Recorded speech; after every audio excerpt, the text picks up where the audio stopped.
హక్కుల కోసం మీరు పనిచేస్తుండొచ్చు. ఇవాళ తెలంగాణ ముఖ్యమంత్రి ఏం చేస్తుండని నేను అడుగుతా ఉన్నా.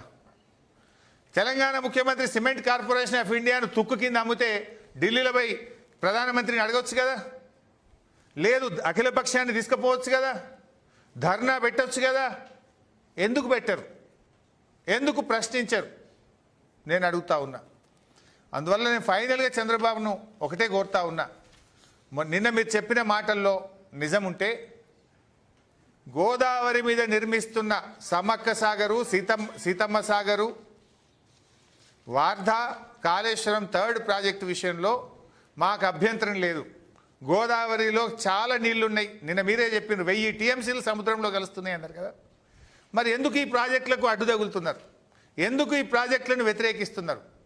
మా భయం ఏంటంటే ఇప్పటికే చంద్రబాబు నాయుడు గారు గోదావరి బోర్డు మీద ట్రిబ్యునల్ వేయాలని అడుగుతున్నాడు. గోదావరి నది మీద మళ్ళీ ఆడ ట్రిబ్యునల్ పడితే ఏండ్ల తరబడి అట్లా ఇరుక్కపోతాయి, ఈ ప్రాజెక్టులు బయటకు రావు. ఇవి నికర జలాలు, మాకు హక్కుగా ఉన్న నీళ్లు. వీటిని ఎందుకు అడ్డుకుంటున్నారు? రాయండి కేంద్ర ప్రభుత్వానికి, సిడబ్ల్యూసీకి లేక సమ్మక్క సాగర్, సీతమ్మ సాగర్, వార్ధా, కాళేశ్వరం థర్డ్ టీఎంసీకి అనుమతులు ఇవ్వండి, ఆంధ్రప్రదేశ్కి అభ్యంతరం లేదు అని లేఖ రాసి మీ చిత్తశుద్ధి నిరూపించుకోవాలని నేను కోరుతా ఉన్నా.